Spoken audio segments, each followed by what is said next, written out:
everyone. This is Tim with Online Big Blue, bringing you the best in New York Giants sports talk and entertainment. Oh, what are we going to talk about today? I don't know. I'm trying to do a video a day. I'm trying to build up some consistency. I'm trying to build up... I don't know what I'm trying to build up. I don't know what I'm trying to do. I'm just trying to make some content, have some fun. The NFL came out today that the preseason is now going to be shortened by 2 games. Now, the 4-game preseason, in my mind, has always been a waste. Game 1, you always have your starters in for maybe the first series, second series at most, and then you're playing everyone else after that. The second game, of course, you're progressing longer, maybe going to first quarter with your regulars, but really nothing after that. Your third game was always what they refer to as a dress rehearsal, where you play your starters into the third quarter, and then game number 4 was just a load of shit. I mean, a load of crap. There's nothing going on. I mean, you're playing a bunch of guys that are going to be bagging groceries or working at Home Depot. But I think in some regards, we found out last year that preseason does have some importance and significance. I want to just go back to the Chicago Bears. The Chicago Bears did not play any of their starters in the preseason. None. And we saw how the start of their season was last year. It looks like they were out of sync. It looks like they couldn't get out of their own way. Now, my concern with the New York Football Giants is what's going to happen now that we are integrating a brand new offense and a brand new defense, and then just toss it in for fun having a brand new rookie head coach.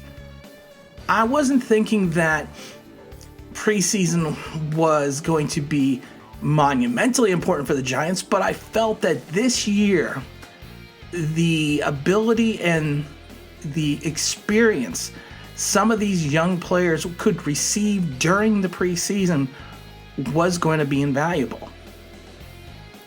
Practice is not like it used to be in the 80s and 90s. You're not going 2-a-days, you're not going full pads, you're not doing full scrimmages. And sometimes it's like a glorified walk around. It's a glorified walkthrough sometimes. I've been to training camp bunches of times the last couple years. I used to love it better when they were up by Albany near Troy, New York. I think that was a much better situation. It was a lot more. It was a lot of fun. But I feel that the Giants this year, the preseason, had some significance. Only because of the fact, like I said, you got a lot of guys that are first year, second year guys, third year guys coming in with a brand new coaching staff on both sides of the ball and a brand new head coach. And yes, you will integrate your system during training camp. But the problem is you're not going to get a full dress rehearsal out of it unless you hit the preseason. And that's my question.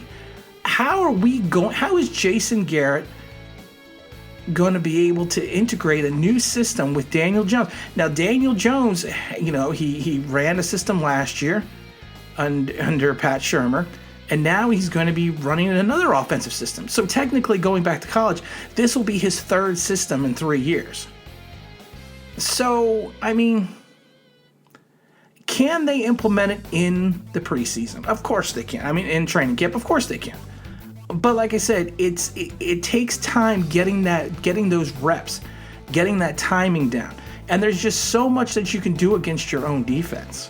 Now, of course, teams are not going to be bringing in other squads, to scrimmage against. They're not going to bring in the Redskins or the Eagles or whoever to scrimmage against. They're just not going to do that because of the whole COVID. But I get worried that first of all, we do not know Jason Garrett's system. We do not know what they're running. We don't know if it is going to be the Air Coryell type system Garrett ran his few years as an offensive coordinator with the Cowboys, or is it going to be something similar to what they had been running in Dallas for the last 5 years? Now, you got to remember, Garrett hasn't called plays in 5 years. So it'll be interesting to see exactly what system he's adapting and what system he's working with towards Daniel Jones' strengths and talents. I'll tell you right now, the real reason that I think I am bummed about the preseason being shortened by 2 games, I enjoy the preseason. I try to go to almost every preseason game. I enjoy watching the talent. I enjoy watching, the starters. I love watching the rookies. I love walking around on the field. I love the autograph sessions, because we sit in the coaches club. So I enjoy all the pomp and circumstance that goes along with the preseason. It's a good game because of the fact that they don't mean anything. Win or lose, the preseason doesn't mean anything to the fans' perspective in reference to the win column. So you can just go out and have a good time and just enjoy the game and not sit there and be a fan. I mean, and what I mean by that is you could be a fan of the team, of course, but you're not sitting there going, "Oh, geez, if we lose this game and Dallas wins," it's just a fun time, and at least in my perspective.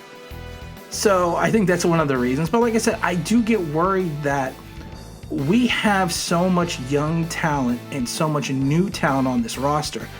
How are we going to specifically gel in training camp without having live game repetitions? And that's the thing. I've always felt that they were probably going to go to a 2-game or 3-game preseason. I always felt that way. But I hope if they're going to do that, they're going to extend some additional training camp.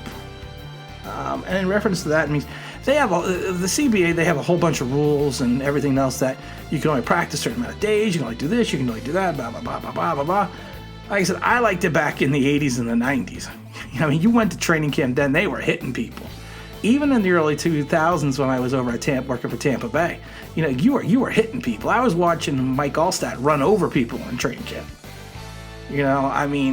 So I felt you got more out of it back then. But I understand we're paying. The players are being paid more. They have more of an intrinsic value in reference to not only on the field but off the field in reference to advertising and marketing. So you want to make sure everyone stays as healthy as possible, not only because of the fact that you want them, you want them on your team to win, but also they are, a value off the field as well. So you just want to have them, you want to have their presence. But like I said, I am slightly concerned how this is going to work. Now I think Judge, if he's going to stick by his word and go by, well, I'm a teacher, and I'm going to be the CEO, and I think if he lets his staff do what they need to do, then I think we'll be all right. But like I said, it's just a worrisome scenario to me how this exactly is going to work. But like I said, it's just, and I'm going to tell you right now, I would not be surprised or shocked if they took the preseason down to nothing. That they had the training camp and just went into the season. Now, my thing is, if you do that, I guarantee you're going to see a lot of injuries. And I think you're going to see those injuries within the first 3 to 6 weeks, because that's normal. That's normally the time, players would be in training camp. And another thing, again, if you take a look at it, it's I don't know. I get worried. Like I said, I get worried about injuries. I get worried about a couple. You always worry about injuries in preseason, but I get worried about what happens when you don't have a preseason. Because how many players have sat out training camp and have sat out the preseason and got hurt in week 1? They blow out their ACL, or they tear their hamstring. How many players have we seen go down and do that?